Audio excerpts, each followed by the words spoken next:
Mr. Speaker, I beg to move that an humble address be presented to Her Majesty as follows. Most gracious Sovereign, we, Your Majesty's most dutiful and loyal subjects, the Commons of the United Kingdom of Great Britain and Northern Ireland, in Parliament assembled, beg leave to offer our humble thanks to Your Majesty for the gracious speech which Your Majesty has addressed to both Houses of Parliament. Mr. Speaker, I am mindful of the honour which has been done to my constituents in that I should have been invited to make this speech. A year ago today, the Right Honourable Gentleman, the Leader of the Opposition, quoting the admirable Mr. Colin Welsh of the Daily Mail, described my honourable friend, the member for Pudsey, who had just moved the loyal address, as a roly-poly version of Dr. Bodkin Adams.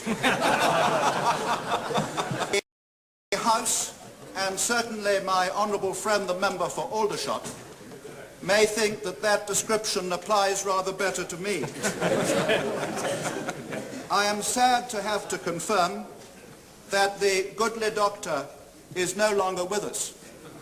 Sad because at each dissolution of Parliament, he used to send a £5 note to my fighting fund.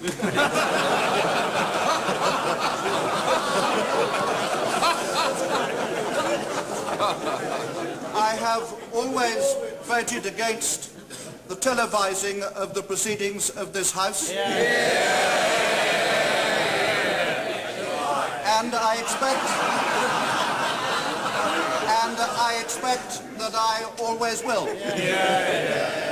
The brief intervention of the honourable gentleman, the member for Bradford South, did nothing to alter my views. Despite the strongly held opinions which I have on these matters, I received a letter 3 weeks ago. I believe that a copy was sent to each of us and possibly even to you, Mr. Speaker, which made the following preposterous assertion, and I quote, "The impression you make on television depends mainly on your image, 55%, with your voice and body language accounting for 38% of your impact. Only 7% depends on what you are actually saying."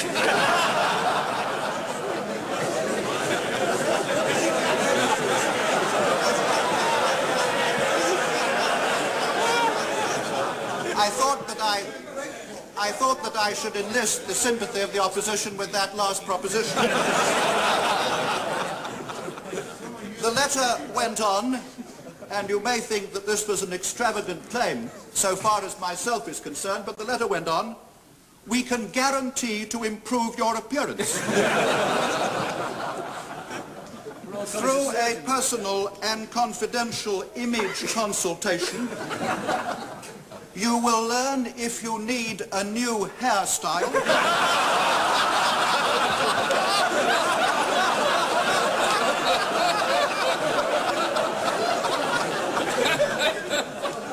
and where to get it, and the type of glasses to suit your face. The House will understand why I consider that I was beyond redemption on all counts. Mr. Speaker, Eastbourne has been a separate parliamentary constituency since 1885.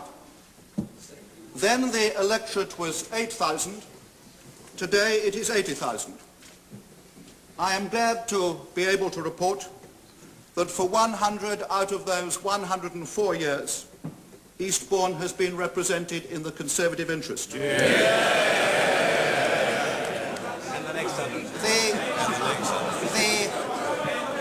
The solitary lapse took place in 1906.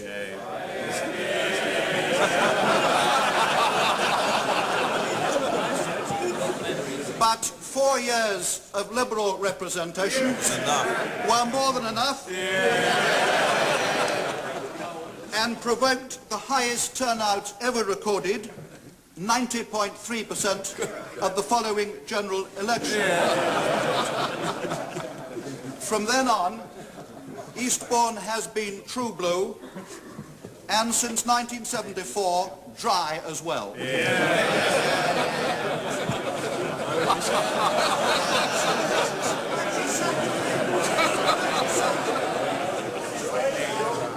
East Sussex has long attracted the retired and the semi-retired.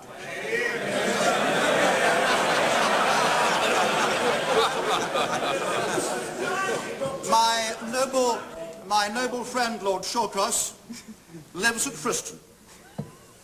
The right honourable gentleman, the member for Leeds East, whose decision not to seek re-election to this place we all deplore.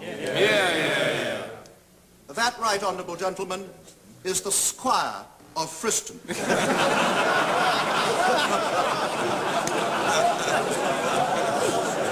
Very nice. Where is he? And the noble Lord Callahan, has his estate nearby.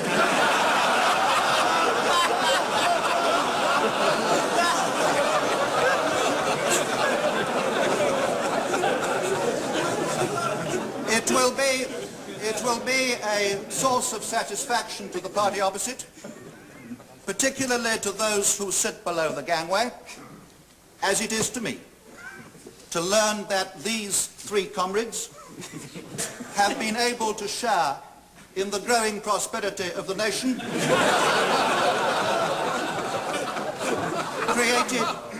created during the premiership of my right honourable friend, the member for Finchley.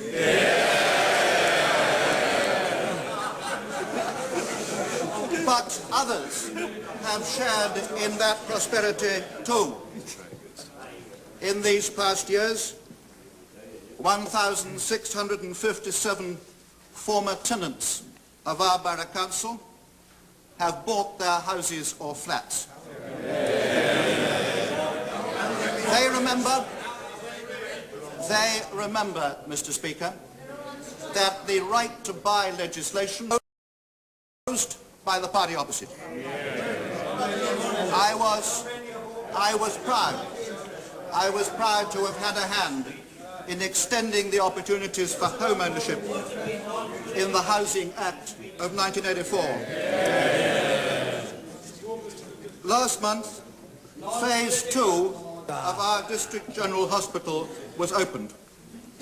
All of the medical wards have been transferred from the St Mary's Hospital, built in the Napoleonic days, to our new hospital.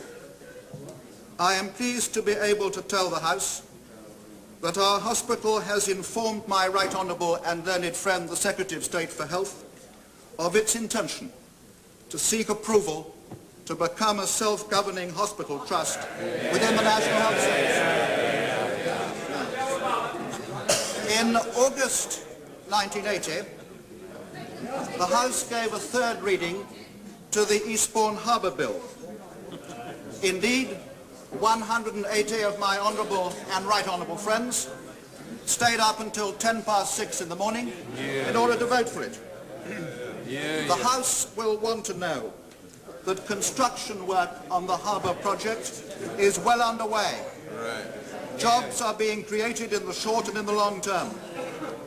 The new harbour will keep Eastbourne in the vanguard, no, ahead of the vanguard, of the increasingly important and increasingly successful British tourist industry. When the harbour is completed, our fishermen will no longer have to drag their craft onto the beach. There will be berths for 1,800 small boats.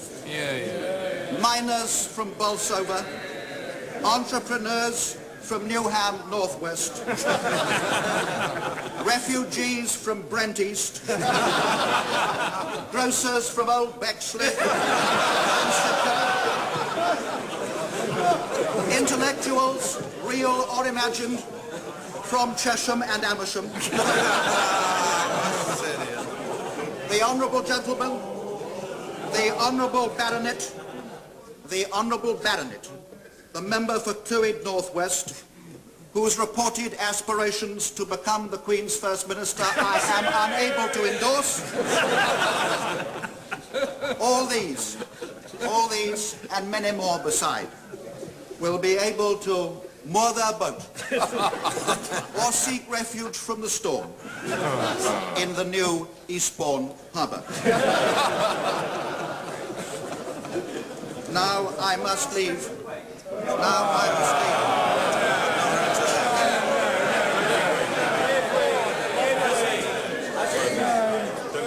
There is absolutely no way in which I shall give way to a member of the Liberal Party.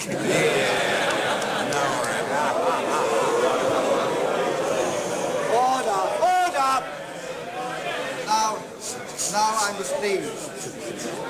must leave the virtues of Eastbourne and turn to the merits of the gracious speech. I welcome the commitment to support the remarkable change in Eastern Europe.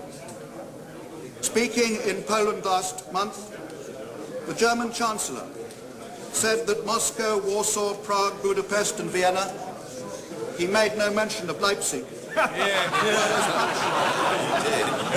as much a part of Europe as London, Brussels, Paris, Rome or Berlin.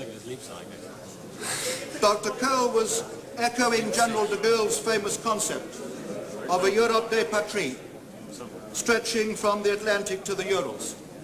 It is a concept which I share.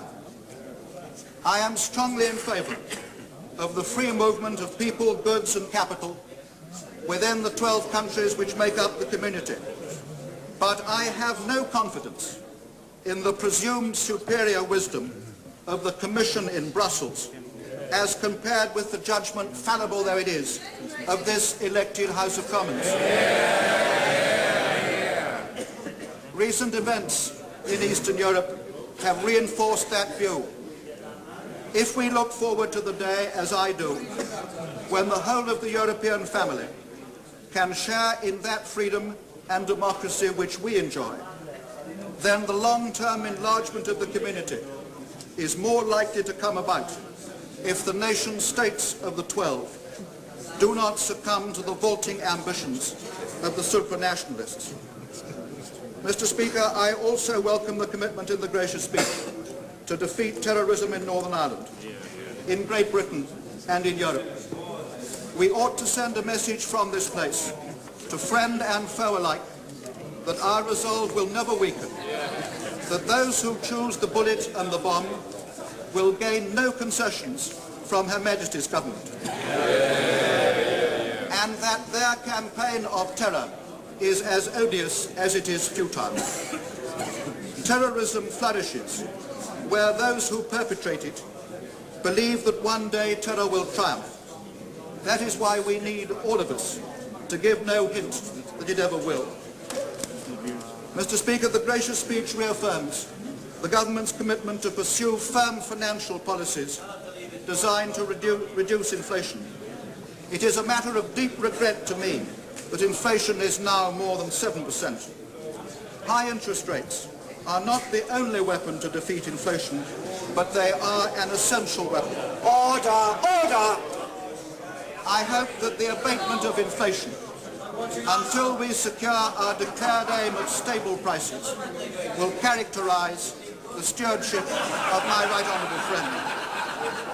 Mr. Speaker, yesterday, the President of Romania made a speech in Bucharest which lasted for 6 hours and which was punctuated by 67 standing ovations. Order! It's order.